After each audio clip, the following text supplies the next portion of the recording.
మన bomb blast జరిగింది కదా ఢిల్లీలో. అసలు అది చూసుకుంటేనే ఎంత బాధ అనిపిస్తది. అలాంటిది మళ్ళీ ఇప్పుడు జరగడం ఎలా అనిపిస్తుంది అసలు? మరి 600 కేజీలున్న బాంబు ఐటమ్ ని కారులో తీసుకెళ్తే ఎవడు ఊరుకుంటాడా? కాలం ఊరుకుంటారా? ఇండియన్ లో దేవుడు ఊరుకుంటాడా? నీ పాకిస్తాన్ వరకు నువ్వు చూసుకో, మా ఇండియాకి వస్తే నీ పిల్లక పీకేస్తారు మా ఇండియన్స్. అయినా ఇంతకు ముందులో నీకు మా ప్రధానమంత్రి మోడీ గారు వార్నింగ్ ఇచ్చారు కదా, ఈసారి ఇటువంటిది ఏం జరిగినా గానీ ఈసారి వదలను నేను అని. ఇప్పుడు వదులుతాడా? నీ బాంబ్ బ్లాస్టింగ్ నువ్వు చేసుకుంటూ నీ కారులో నువ్వు 600 మందు పాత్రలు పట్టుకెళ్తానంటే పేల్చింది దానంతరకు అదే పేలిపోయి పట్టుకెళ్లే వాళ్ళు చనిపోయారు, చుట్టుపక్కల మా ఇండియన్స్ చనిపోయారు. పక్కన నా ఇండియన్ నా వాడు నా పక్కన ఉంటుంటేనే నాకు అనుమానం వస్తుంది. వాళ్ళ అంటే వీడు నా వాడేనా, లేకపోతే నా ప్రజల్ని నా ఇండియాని ఏమైనా చేయడానికి వచ్చాడా అనే ఒక అనుమానం నాకు, నా అనుకునే నా మనుషుల మీదనే నాకు అనుమానం వస్తుంది. ఇటువంటి స్థితికి తీసుకొస్తున్నారంటే మీరు అసలు మీరు మనుషులా లేకపోతే ఏంటి అనేది నాకేమర్థం. ఏం కావాలరా మీకు? ఏం కావాలనేటువంటి అరాచకాలు చేస్తున్నారు, ఏం కావాలనేటువంటి హత్యలు చేస్తున్నారు, ఏం కావాలనేటువంటి అఘాయిత్యాలు చేస్తున్నారు. కావాలి అంటే ఇటువంటి బాంబులు కాదు, కలిసి కూర్చోండి, మాట్లాడండి, పోరాడండి. అంతేగాని బాంబ్ బ్లాస్టింగ్లు చేసో మనుషుల ప్రాణాలతోనో చెలగాటాలు ఆడుకోవద్దు. ఇప్పుడు వదులుతామా ఏంది మిమ్మల్ని? ఇప్పుడు విత్ ఇన్ సెకండ్ వదులుతాం మిమ్మల్ని. ఇంకా అనువనువున మేము గమనించమా? 10 రూపాయలు డాక్టర్లా, 10 రూపాయలు అని చెప్పేసి ప్రజాసేవకు నిలబడి నువ్వు పాకిస్తాన్ వాడితో చేతులు కలిపి ఒక మహిళ వై ఉండి, మహిళలకు డాక్టర్ల వై ఉండి, మహిళా డాక్టర్ వై ఉండి నువ్వు పాకిస్తాన్ వాడితో చేయగలిపి ఇండియన్ ప్రజల మీద వదులుతావా? నీ వాళ్ళని చంపితే నువ్వు మా వాళ్ళని చంపుతావా? నీ వాళ్ళు ఎవరైతే చంపారు టెర్రరిస్ట్, నీ ఇంట్లో నీ కుటుంబ సభ్యుడు టెర్రరిస్ట్ అయితే ఇండియన్ కార్గిల్ కాల్పుల్లో చనిపోయాడు ఉంటాం. అందుకని చెప్పేసి నువ్వు ఇటువంటి చేతులు కలిపి నువ్వు ఒక మహిళవై ఉండి పగబట్టి ఇలా ఇండియన్ లో ప్రజలను చంపడానికి సిద్ధమవుతావా? అదే 600 కేజీలది వేరే దగ్గర ఎక్కడన్నా పేలినట్టయితే ఏం పరిస్థితి? ఢిల్లీలో పేలింది కనుక ఒక 30-20 మంది వరకు చనిపోయారు. అదే ఇంకా వందల సంఖ్య వేల సంఖ్యలో ఉంటే వాళ్ళందరినీ చంపేయడానికి మీరు కంకణం కట్టుకున్నారా? మిమ్మల్ని మాత్రం ఇంకా వదలం మేము.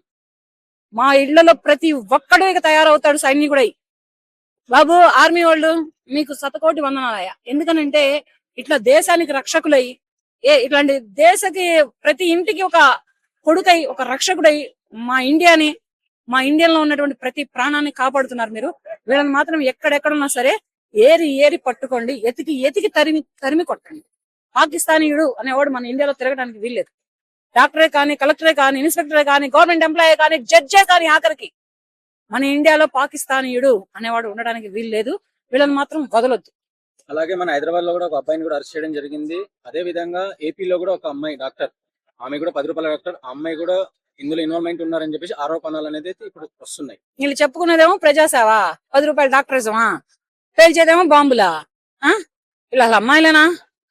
శుభ్రంగా పెళ్లిళ్ళు చేసుకుంటే, కాపురాలు చేస్తే ఒక్కొక్కరు 4 పిల్లల్ని కానీ శుభ్రంగా ఇంటి సేవ కన్నా లేకపోతే దేశంలో ప్రజాసేవ కన్నా ఉపయోగపడాలి. కానీ ఇటువంటి బాంబుల సేవలకి ఇటువంటి దేశ రాజకీయటువంటి అనాచితమైనటువంటి రాజకీయ సేవలకి ఉపయోగపడద్దమ్మా. మీకు ఏం కావాలి, ఏం కావాలని మీరు డాక్టర్లు అయ్యారు, ఏం కావాలని మీరు 10 రూపాయల సేవకు దిగారు, ఏం చేస్తున్నారు అనేది కొంచెం ఆలోచించుకోండి. పోయిన వాళ్ళు ఎలాగో తిరిగి రారు. ఇప్పుడు మిమ్మల్ని మా ప్రభుత్వమే గాని, మా గవర్నమెంటే గాని, మా మోడీ గారే గాని వదిలిపెట్టరు. ఈ పహల్గాం దాడి జరిగినప్పుడే వాళ్ళని ఇంతవరకు అయినా కూడా వదిలిపెట్టకుండా చేస్తున్నాడు కదా. లైక్ ఇప్పుడు కరెక్ట్ టైం వచ్చింది, ఇప్పుడు కూడా వాళ్ళు ఏం చేయకుండా ఇంకా ఏ డెసిషన్ మొదలుపెట్టే అమిత్ షా గారు కాలు రువ్వకపోబట్టే వీళ్ళకి ఇంకొక అవకాశం ఇచ్చింది అయ్యింది. ఇప్పుడు మోడీ గారు వదలలేదనుకో, అమిత్ షా గారు కాలు వేశారనుకో, పాకిస్తాన్ అనే దేశమే లేకుండా పోతుంది. యాక్చువల్ గా 600 కేజీ ఆర్డిఎక్స్ ఏదైతే పాత్ర ఉందో, మందు పాత్ర, అది యాక్చువల్ గా దానికోసం కాదంట, మోడీ గారికి టార్గెట్ పెట్టడం కోసం జనవరి 26వ తేదీ రోజున ఆ టార్గెట్ కోసం అవన్నీ పెట్టారంట. వాడు అప్పుడే సవాల్ చేశాడు. వాడు మొన్న జరిగిన యుద్ధాలలోనే సవాల్ చేశాడు, నిన్ను వదిలిపెట్టను మోడీ, నిన్ను లేపేస్తాను మోడీ అని. తారా చూసుకున్నాం అని ప్రతి భారతీయుడు ఎగిరాడు, ఎగిసిపడ్డాడు, ఒక సముద్రంలో ఎగిసిపడ్డాడు. మా మోడీని లేపేస్తావా నువ్వు, నిన్ను ఇది చేస్తాను అది చేస్తాను. నేను కూడా మాట్లాడాను, కానీ మోడీని నెత్తి మీద ఈగ కూడా పెగలేరు. మోడీ గారిని లేపేయడం కాదు కదా, మోడీ గారిని లేపేస్తే వాళ్ళు ఉంటారా? ఇంకా మోడీ గారిని లేపేస్తే వాళ్ళ దేశం కానీ, వాళ్ళ దేశంలో ప్రతి ఒక్కడు ఉండడు కదా. ఆయన నెత్తి మీద ఏక కూడా బేగలేరులే. కానీ ఈ ప్రయత్నాలన్నీ ఆపేసి పల్లి బఠానీలు అమ్ముకోండి. పల్లి బఠానీలు అన్న అమ్ముకుంటే బ్రతకడానికి బ్రతుకు తెరువన్నా దొరుకుతుంది. ఇట్లాంటి బాంబ్ బ్లాస్టింగ్లు, ఆర్డిఎక్స్లు పెట్టుకొని తిరిగారనుకో, మీ కుటుంబాలే కాదు మీరు కూడా మిగలరు ఆఖరికి. ఇది జాగ్రత్తగా ఉంటే బాగుంటది. మా దేశం మీదకి వస్తే మా దేశంలో ప్రజల ప్రాణాల జోలికి వస్తే మీ దేశాలు ఎంత నష్టపోతాయో, మీ దేశాల ప్రాణాలు ఎంత పోతాయో చూసుకోండి. మీ దేశంలో మొన్న జరిగినటువంటి యుద్ధంలో ఒక మహిళ ఏడ్చింది, ఒక ముస్లిం మహిళ ఏడ్చింది. ఆ మహిళ ఏడుపులు ఎవరికి కనపడలేదా?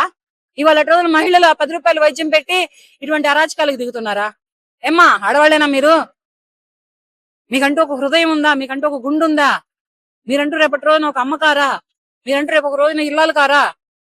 ఏమీ కాకుండా ఇలాగే మనుషులను చంపుకుంటా, బాంబులు పెట్టుకుంటా, విదేశాలకి నన్ను పాకిస్తాన్కి చేతులు కలుపుతా బతుకుతారా?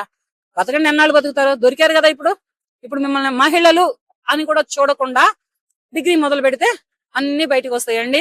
నేను ఒకటే కోరుకుంటున్నాను, మన గవర్నమెంట్ తరపు నుంచే కానీ, మోడీ గారినే కానీ, ఆర్మీనే కానీ ఒకటే కోరుకుంటున్నాను, వీళ్ళని మాత్రం వదలనని మోడీ గారు చెప్పారు. మన గవర్నమెంటే కానీ ఆర్మీ కూడా వదలొద్దని నేను మరీ చేతులు ఎత్తి దండం పెట్టి కోరుకుంటున్నాను.